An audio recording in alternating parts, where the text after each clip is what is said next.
What's up, guys? This is Kyle from Wax Museum.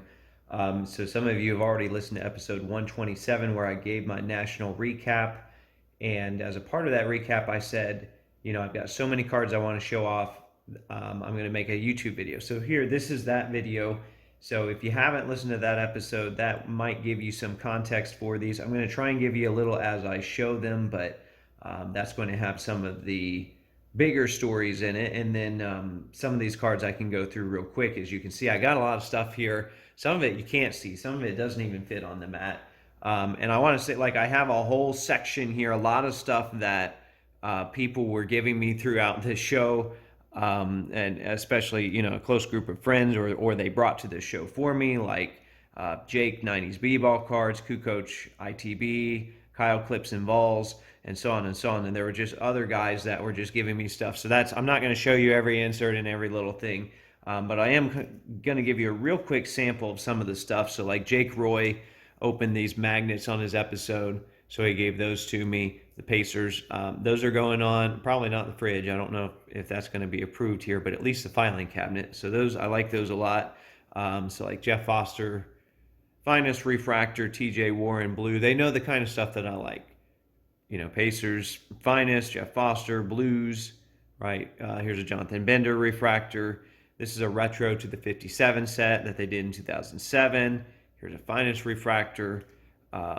Jeff Kukoc ITB got me this Brian Shaw NBA Finals game worn jersey. So that's the kind of stuff they got me. So I have a lot of that. This stack here, I'm not going to go through all these. These are like cheap numbered cards I picked up. So I picked up stuff at the very lowest end, and then kind of worked my way higher. Also a couple more gifts here. So this one from Rated Rookies gave me a Hibbert auto, and then he said, here you go for your guy as Hallie. So Steve, that will be headed to you. All right, so then I got to the dollar boxes. So believe it or not, some of, like these things were in a lower box. I found a really good dollar box early on. So like here's a Paul George light blue prism, a 2013 Prism Silver, which I didn't have. Really thrilled to find that for $1. A purple Edmund Sumner, a checkerboard George Niang, a couple 2014 silvers. I think Jake Roy gave this to me. This was a 2012 green George Hill. Here's a Kuzi rookie refractor, rookie reprint refractor, which you'll see another one later where he's less green. I bought this on day 2. I found a much better one on day 3. I think it's in this stack here. Another 2014 Paul George. I found this in a dollar box at Corey Brewer, 2012 green. Here's the better looking Kuzi. I'm doing the 57 set. So I'm also picking up some of these retro looking 57 cards when I see them. And they made them for guys that were current then, and then guys that weren't. So even like Rick Barry was not playing then, but they made one for him. And the NBA guys have some stuff in there too, the modern guys.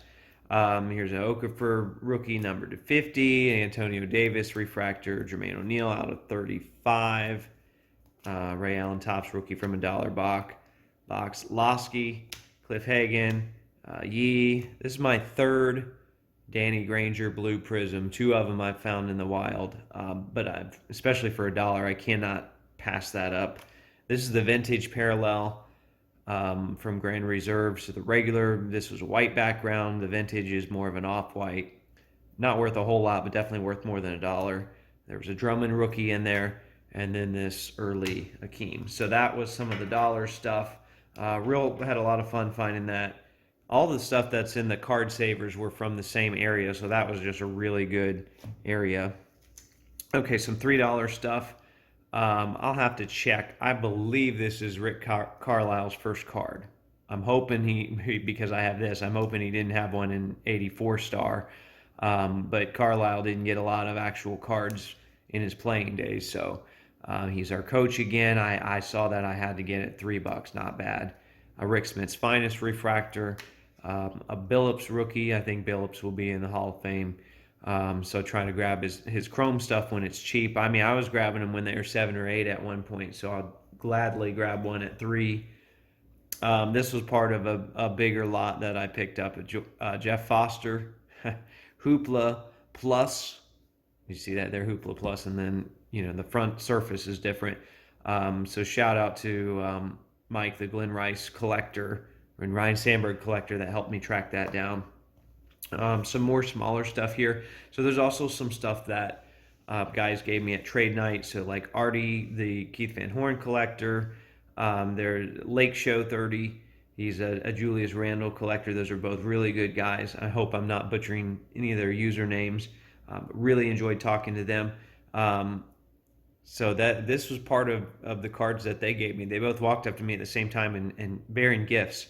So an Edmund Sumner out of 25, and then this one's out of 5. So that's really cool because those are tough cards to find, and they found me. These guys were nice enough to bring them to me. So thank you. Got a Paul George blue certified here. That's one of the years where it looked really good. That's 2015. That's when it looked really good. Okay, the story on this, I was going through a $5 box. There were some expensive baseball autos in there. I showed them to the dealer. He saw I had these in my hand. He said, you know what, because you showed me that, you take these 2 for free. So I grabbed this because Ginter, usually the non-sport stuff's pretty easy to flip. And then Vince Russo, if you're a wrestling fan, you know. Okay, Jermaine O'Neal Legacy from 2004. The base set in itself looks great, and then these legacies look awesome. That's out of 125. I got that for $1 thanks to Mike Sumner. He found that, and he called me over from Wax Pack Hero. So thanks, Mike. Got this Derek McKee jersey. I think I got that for $8. Finals jersey.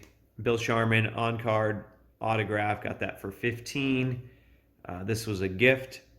I needed this one. It's a Crozier rookie refractor, and he actually does not look super green. Really don't see a lot of green at all, so that's a plus. Another any shiny Chauncey early stuff I'm going to grab. A 2014 Prism Blue Pacer, I'll grab that. Colt Brennan. I grabbed some X-Fractors in $1 box. Those have gone up lately, especially Apasia, I think will be a good one. I found a Jeff Foster Sage autograph numbered to 50 for $2. Kings Duo, here's a next day auto. It was cheap, so I grabbed it. I grab any of them when they're cheap. This Barry, I think I ended up getting it cheaper than 4 because I put a pile together, but it's beat up, but it'll go in my rainbow. This was purchased for me from Jeff off of collector named Darren, who's a longtime collector at trade night. I just thought that was a cool Dwight patch. Even though I know Dwight's not a likable guy, but he was a force in the NBA, and I've never had a real nice Dwight patch that I can recall. So I wanted to grab that when I saw it. It's numbered 10 out of 10. I don't know if you can see that. There you go, 10 out of 10. Dave DeBuscher relic, got that for 15. That's his only relic. He's got that in the relic auto. All right, here's a cool top loader's nasty, but this should be stamped. This should be stamped out of 50. So this is going to be one of the bankruptcy copies, but they were still good patches. It's just they were the extras. What I like about this Genuine Article Insider set is that you can pull out. There's a little card here that you pull out, and they won't let you pull it all the way out, and it shows you the jersey that they got this from. So that patch is from one of these pieces right here. So that's just something cool that Fleer did. Some of the other companies did it on some other sets. I wish Panini would do it more now. I've seen them on very rare occasions show the source material on the back, like maybe one time with the Pacers Hickory Short set. But here's a Drew Holiday game dated stat line patch. I traded Blake Griffin Pursuit for that. Sam Jones autograph that I bought off of Darren at trade night, and I got to take it out here because it's acetate, and he's got an incredible auto. It's just a great looking card. He's underrated. He doesn't get talked about as much as he should. And I needed a Sam Jones auto. I was trying to pick up a Sam Jones rookie, but I need to be patient because I'm not super concerned about grades, so there's no need in me rushing. I saw one that was a PSA 5 at the show. It was a fair price, but I'm thinking maybe I can wait it out and get something cheaper. Um, this is a Nets card, and I got it for a Nets collector, so he's paying me back for it. But just thought I'd show that. I grabbed it because it is Richard Jefferson jersey numbered, and I know a lot of people put a priority on that. Okay, graded. We got two more stacks left. Graded stuff, and then some big stuff. At least big for me, or some of it's big in there. Here's an RJ Barrett. This was a gift from someone for helping them out. I got to choose between a lot of stuff, and I like RJ, not as an invest thing. Like, I just really like RJ. I traded a LeBron Bazooka PSA 9. It's like a $500 card, and no one wants to buy it. So I'm like, all right, I'm gonna move this for something else that maybe I can buy it. I don't like splintering one card into three. So I told the guy, I'm like, look, I got to take on more value because I'm going to take a haircut on three cards instead of one. So I got the centerpiece was this Mantle, which I don't normally do anything with baseball, but Mantle stuff moves. So I grabbed that. I wish it had better centering side to side, but I grabbed that one. A Jeter rookie 9, that's pretty liquid, pretty popular. And then a Shaq Gold SGC 8.5. So at least there's some level of rarity to the gold. Okay, last pile. So we've got this was really interesting, a Moses Malone Spectra gold patch numbered to 10 from the Bucks. So that's 4 out of 10. 4 out of 10. There you go. There you can see it. So that's a great looking card. These, I've got some lower stuff here. Real quick.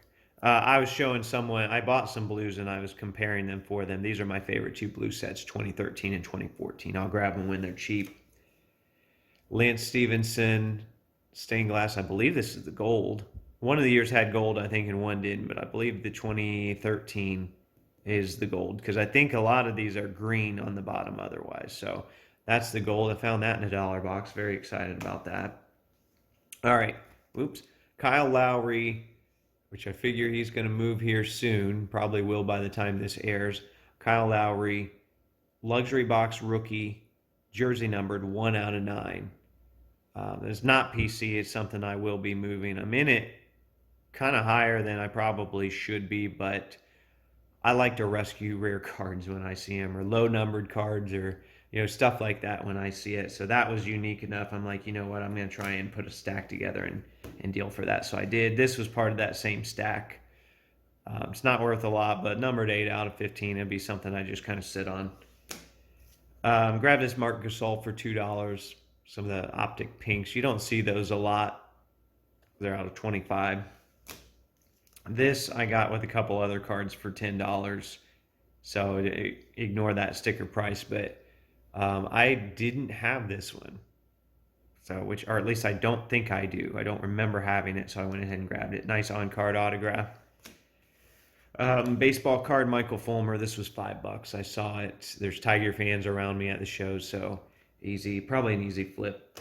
Okay, so here's some big stuff here. So, ran into a listener of the show named Adam, and he's lived in Indiana at one point, collects a lot of Pacers and stuff.